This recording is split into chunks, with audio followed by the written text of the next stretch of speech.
Hello all, welcome and welcome back to my YouTube channel. आज के video में एक लर्नर के स्पेशल रिक्वेस्ट पर बना रही हूँ और उन लर्नर का यूज़र आईडी है राना किड्स टीवी। तो उनका सवाल जो है वो मेरे प्रीवियस वीडियो पे था, जो मैंने कोर्स वर्क का जो मार्कशीट मुझे मिला है उससे रिलेटेड मैंने एक वीडियो अपलोड किया था। तो उस वीडियो के कमेंट सेक्शन में उन्होंने लिखा था और उनके बहुत सारे क्वेश्चंस थे, तो उन्होंने 10 से ज़्यादा ही क्वेश्चंस दिए हैं। तो मैं देखती हूँ, अगर कुछ रिपीटेड होंगे तो मैं उसे हटा दूँगी, ठीक है। तो उनका जो पहला सवाल है वो कोर्स वर्क में कितना टाइम लगा।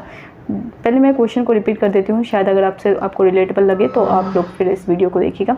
तो पहला क्वेश्चन कोर्स वर्क में कितना टाइम लगा है और सेमेस्टर वाइज एग्ज़ाम होता है। दूसरा क्वेश्चन है सेमेस्टर वाइज एग्ज़ाम होता है या ईयरली एग्ज़ाम होता है पीएचडी कोर्स वर्क का।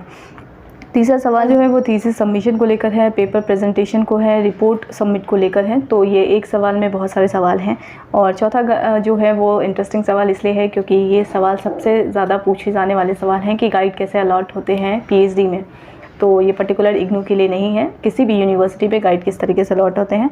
तो ये एक सवाल था। अगला जो सवाल है वो असिस्मेंट कितने टाइम के लिए होता है, मतलब कितनी बार होता है असिस्मेंट पीएचडी कोर्स वर्क के ड्यूरेशन में, कितनी बार असिस्मेंट होता है। नेक्स्ट और लैब पेपर को लेकर है, शायद ये साइंस बैकग्राउंड के हैं, तो आपके ये सवाल का मैं आंसर बाद में कर दूंगी, ठीक है। और इसी वीडियो के कमेंट सेक्शन में मैं कर दूंगी जब मैं कंफर्म हो जाऊंगी, ठीक है। तो मुझे क्योंकि अभी अपने डिसिप्लिन का पता है, तो इस वजह से। और चौथा जो नेक्स्ट सवाल है वो एग्ज़ाम कितनी बार होता है इग्नू में पीएचडी के लिए। और जो अगला सवाल है वो टोटल फ़ी को लेकर है, पीएचडी में टोटल फ़ी कितने लगते हैं। आखिरी सवाल डॉक्यूमेंट्स को लेकर है कि क्या कुछ मिलता है पीएचडी कंप्लीट होने के बाद, यानी कि हमको मार्कशीट मिलती है या डिग्री सर्टिफिकेट मिलती है, क्या कुछ ऐसा है जो हमको मिलता है इस पूरे पीएचडी के दौरान, ठीक है। तो स्टार्ट करते हैं सबसे पहले सवाल से। कोर्स वर्क का टाइम 6 मंथ ड्यूरेशन दे रखा है, यूजीसी ने अलॉट किया है ये टाइम ड्यूरेशन। 6 मंथ का ड्यूरेशन मैक्सिमम है, लेकिन कुछ यूनिवर्सिटी में ये 1 साल चला जाता है और कुछ यूनिवर्सिटी में 6 मंथ ही रहता है और कुछ यूनिवर्सिटी में 6 मंथ से पहले भी कंप्लीट हो जाता है। तो इग्नू में वो डिपेंड करता है यूनिवर्सिटी, डिसिप्लिन टू डिसिप्लिन। अगर आप रेगुलर हैं तो फिर वो चीज़ें आसान हो जाती है, आप खुद वो चीज़ कीजिए। आप कोई चीज़ रेगुलर कर रहे हैं तो फिर चीज़ें जो है वो आसानी से कंप्लीट हो जाती हैं। तो बस यही है, 5 मंथ पे हमारा कोर्स वर्क कंप्लीट हो गया था, लेकिन 6 मंथ ड्यूरेशन है। आप उस 1 मंथ को आप चीज़ें इस तरीके से कर सकते हैं कि आप डाउट क्लियरिंग सेशन भी हो सकता है कि नॉर्म्स के अकॉर्डिंग इग्नू में भी 6 मंथ का ड्यूरेशन है कोर्स वर्क का, ठीक है। तो अगर वो जल्दी कंप्लीट हो जाता है तो फिर वो अच्छी बात है, अगर लेट कंप्लीट हो रहा है, लेकिन 6 मंथ में ही कंप्लीट हो जाएगा, इससे ज़्यादा एक्सीड नहीं होता है इग्नू में भी। तो बस 6 मंथ है, ठीक है। अगला जो सवाल है वो सेमेस्टर और ईयरली एग्ज़ाम को लेकर है। तो इग्नू में जब भी पीएचडी का एग्ज़ाम होता है वो दिसंबर के टाइम भी होता है और साल में एक ही बार होता है पीएचडी। कोर्स वर्क का एग्ज़ाम आपका 6 मंथ के बाद ही हो जाता है, तो इसमें ईयरली और सेमेस्टर का कोई मतलब ही नहीं होता है। हाँ, जब आपका क्रॉस लगेगा तो वो टीचर्स के ऊपर डिपेंड करता है कि वो आपको जून वाले सेशन में, जो नेक्स्ट सेशन आ रहा है पीएचडी का, क्योंकि इग्नू में 2 बार एग्ज़ाम होते हैं, आप सबको पता है। जून में होते हैं, दिसंबर में होते हैं। अगर आपका क्रॉस लगता है तो हो सकता है वो फिर जून में आपको दोबारा रीअपेयर करने दे या फिर से पीएचडी जो दिसंबर वाला है उसमें अपेयर करने दे। तो वो आपके डिसिप्लिन के ऊपर डिपेंड करेगा कि वो आपको कब उस चीज़ के लिए करने के लिए देते हैं, ठीक है। अगर आपका काम हो जाए तो वो शायद आपको जून के टाइम ही दें। जून में एग्ज़ाम हो सकता है तो आपका जून में ही एग्ज़ाम कंडक्ट करवा दिया जाएगा, या फिर अगर दिसंबर में वो होगा तो फिर वो दिसंबर में होगा। लेकिन 6 मंथ के तुरंत बाद ही आपका एग्ज़ाम हो जाता है दिसंबर में ही, और वो एक ही बार में एग्ज़ाम कंप्लीट हो जाता है, ठीक है। उसके बाद आपको थीसिस वगैरह लिखनी होती है, एग्ज़ाम नहीं होता उसके बाद, ठीक है। तो मीटिंग्स जितनी भी होंगी वो आपको अटेंड करनी होगी, लेकिन एग्ज़ाम नहीं होता, ये है एक चीज़, ठीक है। और थीसिस और पेपर रिपोर्ट सबमिट ये सबको लेकर है। थीसिस सबमिशन आपको मैक्सिमम ड्यूरेशन, अगर आप जेआरएफ होल्डर हैं तो आपको 5 साल मिलता है, ठीक है।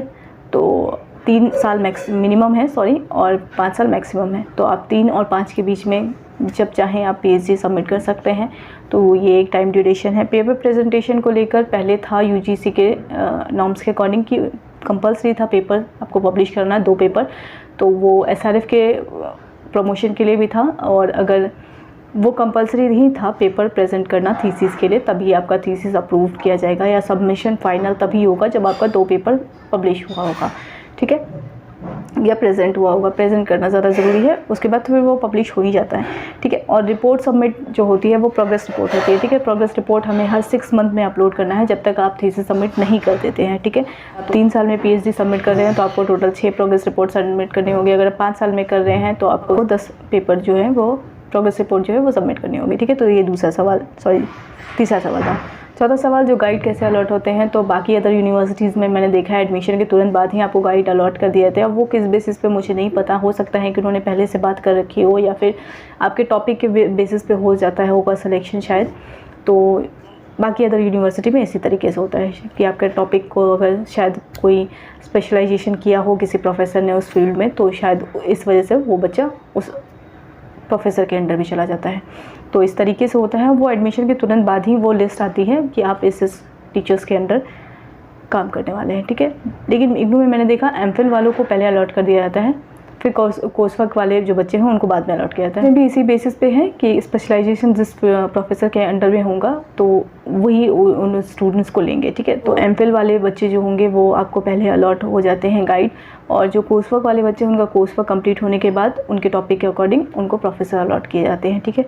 तो ये है डिसिप्लिन टू डिसिप्लिन, हो सकता है ये डिफ़र करे कि आपको बात करनी पड़ती होगी या ऐसा कुछ है, लेकिन मेरे डिसिप्लिन में ऐसा नहीं है, तो आप लोग उस हिसाब से देख सकते हैं, ठीक है। बाकी अगला क्वेश्चन है असेसमेंट को लेकर। असेसमेंट 2 बार होते हैं और वो डिपेंड करता है ये भी डिसिप्लिन टू डिसिप्लिन, क्योंकि मेरे डिसिप्लिन में ऐसा था कि मुझे वो पेपर लिखने थे एक बार और एक बार प्रेजेंट करना था उसी पेपर को। तो हो सकता है आप लोगों का भी इसी तरीके से हो, क्योंकि अब वो चीज़ें जो है वो यूजी पीजी की तरह नहीं है कि आपका एक बार टेस्ट लिया जाएगा। तो टेस्ट जैसा चीज़ नहीं है, अब यहाँ पे आपको प्रेजेंटेशन ज़्यादा इम्पॉर्टेंट रखता है और प्रेजेंटेशन ही हमेशा देना होता है, पेपर प्रेजेंट करना होता है, सेमिनार प्रेजेंट करना होता है। तो इस बेसिस पे आपको असिस्ट किया जाता है, ठीक है। अगला जो सवाल है वो प्रोजेक्ट्स को लेकर है, प्रोजेक्ट्स और लैब पेपर को लेकर। तो ये शायद आपका साइंस डिसिप्लिन है, शायद इस वजह से आप पूछ रहे हो, तो मैं कंफर्म करके आपको इसी कमेंट सेक्शन में बता दूंगी, ठीक है। अगला जो सवाल है वो है एग्ज़ाम कितनी बार होता है। तो एग्ज़ाम एक ही बार होता है पूरे पीएचडी कोर्स वर्क, मतलब पीएचडी में पूरे सिर्फ एक बार एग्ज़ाम होता है कोर्स वर्क वाले। अगर आप एमफिल वाले स्टूडेंट हैं तो वो भी आपका एग्ज़ाम नहीं होगा, सिर्फ आपकी जितनी भी मीटिंग्स होंगी डीआरसी मीटिंग वो आपको अटेंड करनी होती है, और उसी में आपको जो पेपर प्रेजेंटेशन हो, चाहे जीआरएफ टू एसआरएफ चेंज करना हो, चाहे टॉपिक प्रेजेंट करना हो, टॉपिक डिफेंड करना हो, थीसिस सबमिशन को हो, प्री सबमिशन हो, तो ये सब कुछ जो है वो सिर्फ और सिर्फ मीटिंग के बेसिस पे होती हैं और यही होता है। बाकी आपको एमफिल वाले हैं तो आपको एग्ज़ाम नहीं देना, अगर आप कोर्स वर्क वाले हैं तो सिर्फ एक बार एग्ज़ाम देना होता है, ठीक है। अगला सवाल टोटल चार्जेस को लेकर है। तो जब मैंने एडमिशन लिया था तब भी वही फ़ी है, और अभी जब बच्चों ने एडमिशन लिया है तब भी वही फ़ी है, 17,000 कुछ है, ठीक है। 800 या 400 ऐसे कुछ है। तो 17,000 टोटल फ़ी लगे थे एडमिशन के टाइम, उसमें आपका पीएचडी कोर्स वर्क का फ़ी इंक्लूडेड है, लेकिन एग्ज़ाम फ़ी उसमें नहीं है, ठीक है। एग्ज़ाम फ़ी आपका जब पीएचडी कोर्स वर्क कंप्लीट हो जाएगा तो एग्ज़ाम फॉर्म आएगा, और एग्ज़ाम फॉर्म जो है वो आपके पेपर जितने होंगे उस बेसिस पे 200 हैं, शायद 200 पर पेपर हैं। तो आपके जितने पेपर होंगे उस हिसाब से आपके फिर वो आपको पे करना होगा फ़ी।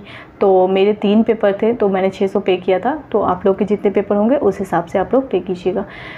तो ये एक अमाउंट था 7,804 या ऐसे कुछ था, उसके बाद फिर मैंने 600 पे किया था, और अभी 8,540 या 740 है, मुझे एग्जैक्ट याद नहीं है, लेकिन 8,000 हैं। तो ये मुझे हर ईयर मतलब मेरे रजिस्ट्रेशन डेट से, ठीक है, रजिस्ट्रेशन डेट से वो आपको री रजिस्ट्रेशन करवाने के लिए देना होता है, ठीक है, जब तक आप पीएचडी सबमिट नहीं कर देते हैं, ठीक है।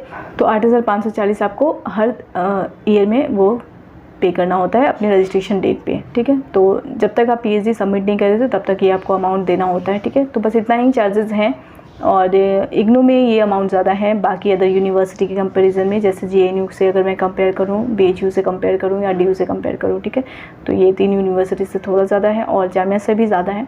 तो आप बाकी अदर यूनिवर्सिटी को प्रेफर करना चाहें इस मामले में अगर पीएचडी फ़ी को लेकर तो आप कर सकते हैं, ठीक है।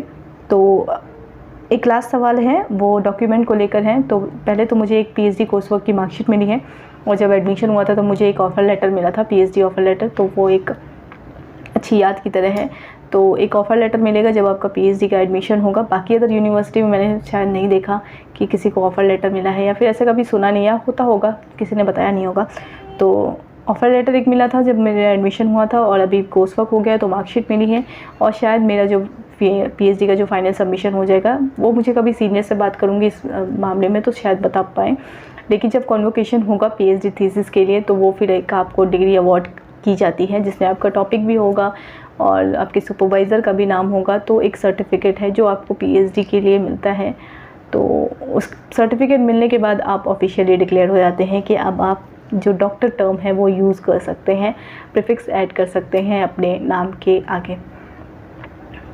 ठीक है, मैंने इन सारे सवालों का जवाब दे दिया है, और अगर और भी कोई डाउट हो आप लोगों के मन में तो इसी वीडियो के कमेंट सेक्शन में आप पूछ सकते हैं, और आपके लैब और प्रोजेक्ट वाला जो क्वेश्चन है वो मैं आपको इसी वीडियो के कमेंट सेक्शन में बता दूंगी। ठीक है, वीडियो को एंड तक देखने के लिए थैंक यू सो मच।